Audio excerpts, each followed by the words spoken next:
São Paulo. E não é que publicamente agora o Belmonte admitiu problemas financeiros do tricolor paulista? Ai, Dedê, ano que vem o orçamento promete ser bem menor. O que fazer quando não há mais o que ser feito? Pergunta bastante complicada. Nem quem vive esta situação na pele sabe o que responder. Que formação pongo com Juventude e que formação pongo com Botafogo? Esta é uma situação um pouco incómoda porque alcançar um objetivo como a classificação direta hace que todo seja diferente. A situação que Luiz Ubeldia se encontra é de um São Paulo sem mais objetivos em 2024.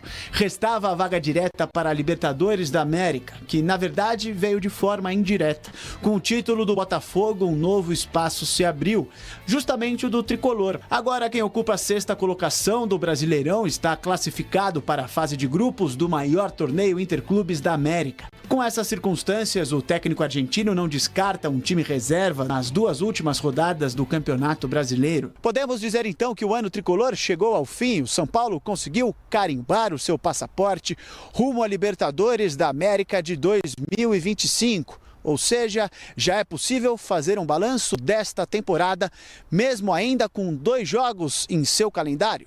Mais uma vez, uma resposta subjetiva. Não é fácil poder entrar de maneira directa y bueno, lo hicimos. ¿Es mucho, es poco? No lo sé. Apesar da presença apenas para cumprir tabela nesta reta final, o elenco tricolor se reapresentou na manhã desta segunda-feira após a derrota para o Grêmio por 2-1. Os titulares se recuperaram na academia enquanto o restante da equipe fez um trabalho em campo reduzido. Com titulares ou não, o São Paulo entra em campo nesta quarta. Enfrenta o Juventude na última partida como mandante de 2024, em um confronto onde antes mesmo de pisar no gramado, já está com o dever de casa feito. Se ninguém sabe como as coisas vão se desenrolar dentro de campo nesta reta final de 2024, sabemos como fora dele a diretoria vai lidar com seu fluxo de caixa. Em entrevista à CNN Esportes, Belmonte, diretor do São Paulo, disse que haverá uma redução significativa na folha salarial. O São Paulo gasta em média 17 a 18 milhões. Está atrás de Flamengo, Palmeiras, Corinthians, Atlético Mineiro e Internacional. São muitos times que têm folhas hoje superiores à nossa. A projeção é reduzir essa folha um pouco. A gente precisa reduzir ela pelo menos no ano na casa de uns 20 milhões. Então, falando aí em 1,5 milhões por mês. Belmonte ainda disse que em 2024 o clube teve problemas com direito de imagens e pretende zerar as dívidas com o departamento de futebol até o dia 31 de dezembro. A gente mantém isso, sempre que possível, o máximo em dia. Às vezes, obviamente, por questão de fluxo de caixa, você deixa uma imagem atrasada, 2 imagens, volta para uma, fica nenhuma. Então a gente trabalha sempre nesse projeto. O que a gente tem tentado e tem conseguido, e eu tenho convicção que a gente também pode conseguir este ano, é fechar 31 de dezembro sem nada atrasado. O déficit nesta temporada foi de 191 milhões até o final de setembro. Por conta dos números, pisar no freio em 2025 é mais que obrigação. A ideia é gastar até 350 milhões no próximo ano, apenas metade da receita bruta de 2024. Que papo chato esse, o torcedor fica com medo quando se fala em dívidas, em orçamento curto, poucos investimentos. Que todos os clubes gastam mais do que eles podem, a gente já sabe. Agora tem que ver qual é o limite dessa história, hein, Dedê? Loirão, eu vou ser aqui repetitivo mais uma vez, se você me permite. Quando eu falei lá do Eduardo Bandeira, quando ele tentou corrigir, ele começou a corrigir a situação financeira do Flamengo. O torcedor do Flamengo não entendeu naquele momento e hoje o torcedor do Flamengo goza aí de muitos títulos, né, conquistas, celebra aí o bom momento do Flamengo. Pode ser que esse momento do São Paulo seja um momento também de uma virada de chave. Eu sei que o torcedor não vai entender agora a questão do déficit aí da relação a situação financeira. O São Paulo não consegue mais produzir os seus craques nas categorias de base e vender esses jogadores por valores altíssimos para, de repente, equilibrar essas contas. Mas, de repente, volto a falar aqui, pode ser uma virada de chave. Para daqui a 4, 5, 6 anos, a gente vê o São Paulo com a saúde financeira que hoje se encontra Palmeiras, se encontra o Flamengo. Vamos ver o que vai acontecer. Tem que esperar e ter um pouco de paciência. Eu sei que é difícil falar isso, mas tem que tentar olhar com bons olhos. Mas enfim, o São Paulo venceu 3-2 de virada, hein, Arnaldo? Tava perdendo de 2-0, o jogo tava indo pro ralo. Aí, virou Rian Francisco, Ferreira. E aí, sei lá, se esses caras vão jogar no time titular, o que vai acontecer? Nada. Nada. Depende, qual é a data deles? Não, eles são 2006, né? Eles Então, 2006 tem quantos anos? Já? acabaram de fazer 18. Então, tem mais 2 anos. Vai queimar os caras. Então, essa geração do São Paulo, do jogo de ontem, a do William Gomes, a do Henrique, do Carmo, que já estão no profissional, é a geração que o São Paulo considera a melhor dos últimos tempos, enfim. Mas eu acho que o jogo de ontem, Tironi, tem uma peculiaridade, né? O time do Palmeiras é melhor que o do São Paulo, a base do Palmeiras é melhor que a do São Paulo. Agora, quando você joga uma Copa, um jogo único na sua casa, com torcida, no Morumbi, o São Paulo conseguiu tirar forças e virar o jogo para cima do Palmeiras. Jogou melhor, mereceu a virada. Mas o campeão brasileiro foi o Palmeiras, o campeão da Copa. É como se o Palmeiras ganhasse pontos corridos e o São Paulo ganhasse a Copa do Brasil, no profissional. Aconteceu ano passado. Aconteceu ano passado. É parecido, aliás, né?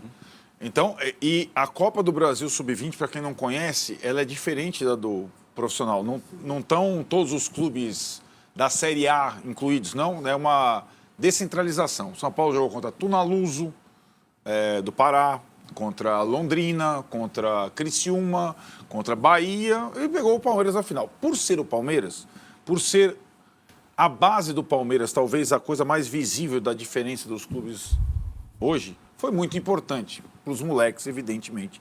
Para o técnico novo, Alan Barcelos, para o Zubeldia, que estava no campo, para o Rafinha, que deu a preleção. O São Paulo tratou a final, por ser na sua casa, por ser o Palmeiras, de um jeito diferente. O São Paulo tinha acabado de perder o Paulista para o Novo Horizontino, 3-0 na final.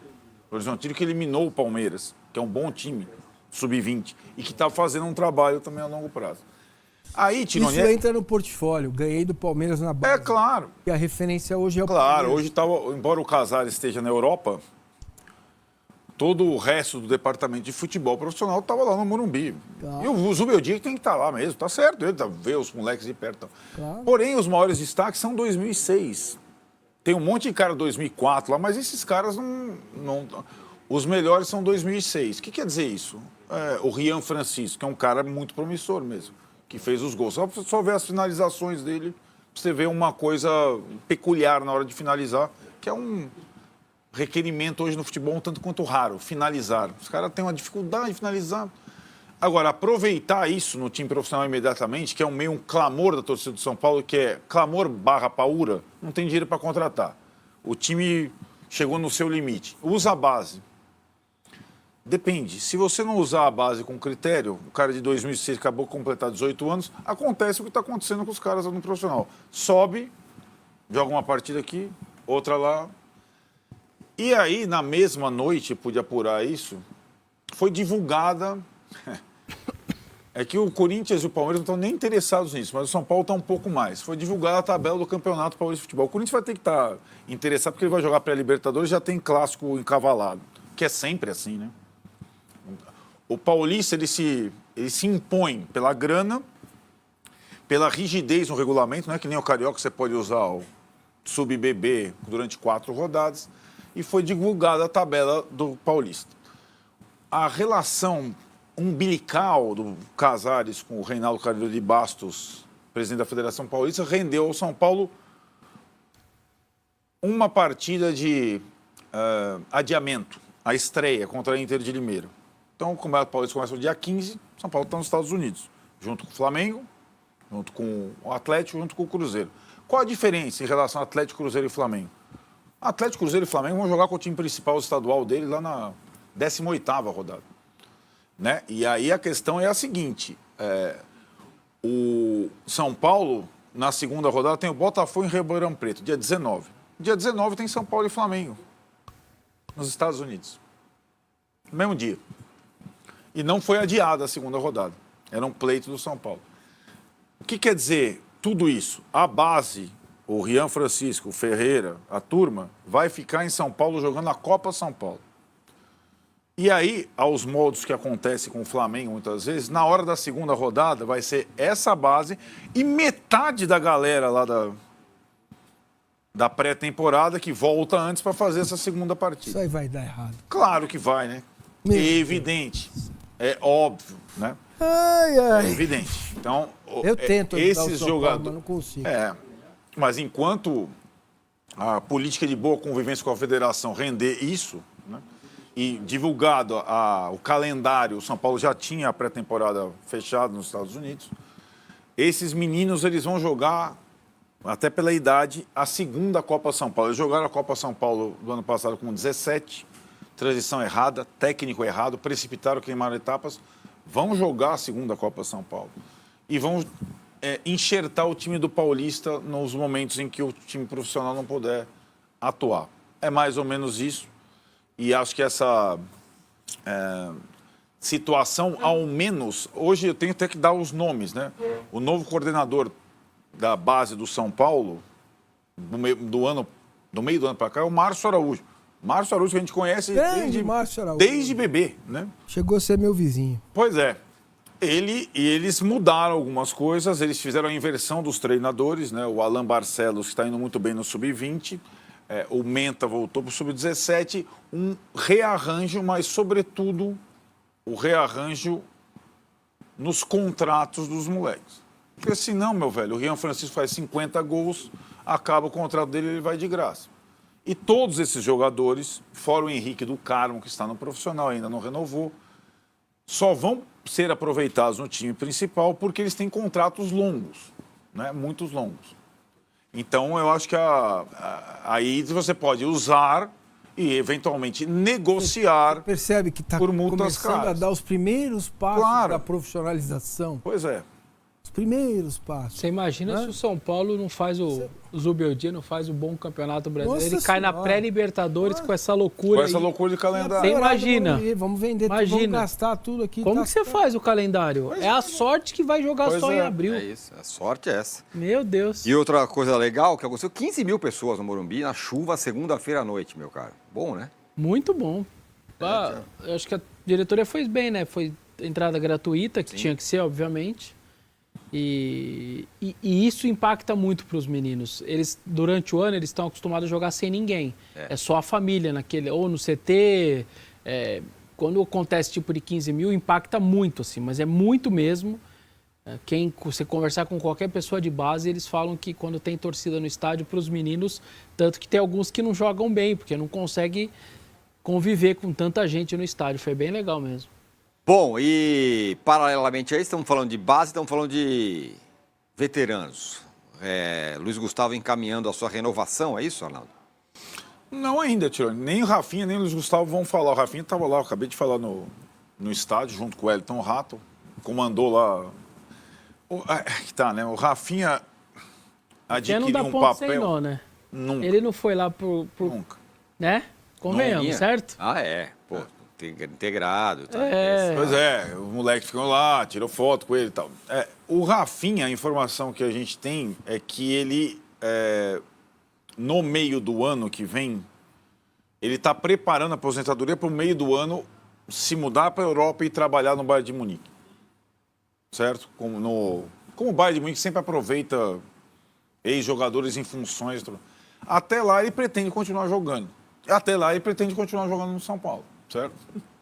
Até seja uma prorrogação de contrato. O Luiz Gustavo é diferente. O Luiz Gustavo fez uma temporada muito boa. O São Paulo quer, de fato, a permanência dele. Ele falou que só vai discutir depois da temporada. Mas aí é aquilo. O São Paulo precisa tirar... Olha como é diferente de tudo que a gente está falando. O São Paulo precisa, a partir de janeiro de 2025... gastar com a folha de pagamento do seu futebol profissional menos de R$1,5 milhão de reais. Então, se hoje ela é de 9 milhões e 500, ela precisa ser de 8 milhões no ano que vem, a partir de janeiro. E isso falando em contratar 2 ou 3 jogadores, que não consegue, certo? Então, para o começo do ano, é um cenário completamente... Ou você consegue vender, encher no lugar com o mesmo orçamento, ou você tem trava. Você, putz, olha, vou pegar um empréstimo ali, o patrocinador ajuda. Não tem isso, né? Esse é o plano, e o que engessa demais. É aí o que o Vessone fala. Se o trabalho desse ano não rendesse fase de grupos, se o técnico não tivesse conseguido bons resultados com um time limitado, você estava num mato sem cachorro. E acho que o São Paulo só não está no mato sem cachorro, porque já tem uma base de time e de comissão técnica para começar um ano que vai ser muito difícil no começo. E lembrando que o brasileiro é mais cedo, hein? Exatamente. Em Março. Já começa... Já começa na pegada. Fala, tricolores, tudo bem com vocês? Hoje vamos acompanhar aqui uma matéria do São Paulo lá no Globo Esporte. Veja 6 jogadores que podem movimentar a janela de transferências do São Paulo. O tricolor precisa fazer caixa e se prepara para período de mudanças em seu elenco. Aqui tem um videozinho do São Paulo, lá do Globo Esporte. O São Paulo sabe que precisará vender jogadores nas próximas janelas de transferências para ter um 2025 mais tranquilo financeiramente. O GE reuniu, abaixo, atletas do elenco comandado pelo técnico Zubeldia, que devem ser alvos de outros clubes nos próximos meses, por motivos diferentes. Em entrevista recente à CNN Sports, Carlos Belmonte, diretor de futebol do São Paulo, admitiu a necessidade de reduzir o valor mensal gasto com o futebol do clube. Atualmente, o tricolor gasta entre 17 e 18 milhões com folha salarial. Para diminuir esse custo, precisará negociar atletas. Os jovens Henrique Carmo e William Gomes costumam ser, no elenco do São Paulo, 2 jogadores cobiçados pelo mercado externo. Ambos já foram procurados por grandes clubes europeus, mas nenhuma negociação foi encaminhada.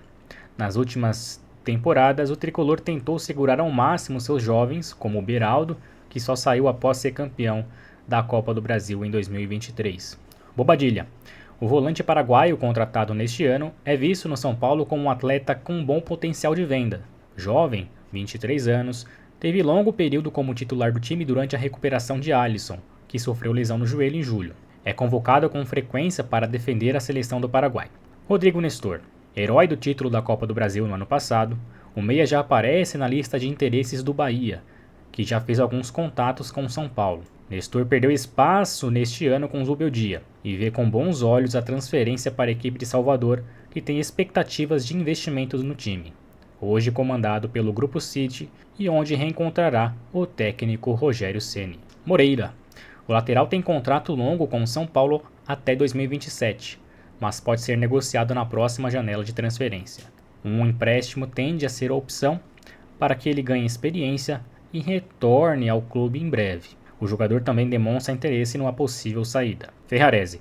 O zagueiro tem só 24 jogos neste ano pelo São Paulo, mas deixou boa impressão quando esteve em campo. Zubeldia tem dado preferência a Arboleda, Alan Franco e Sabino. Com convocações para a seleção da Venezuela, pode chamar a atenção de clubes dispostos a investir para levá-lo. A zaga é um setor com boas opções no São Paulo, que pode liberar Ferrarese em caso de boa proposta. William Gomes é o jovem atleta com maior potencial de venda, mesmo sem ter tido as chances que se esperava neste ano.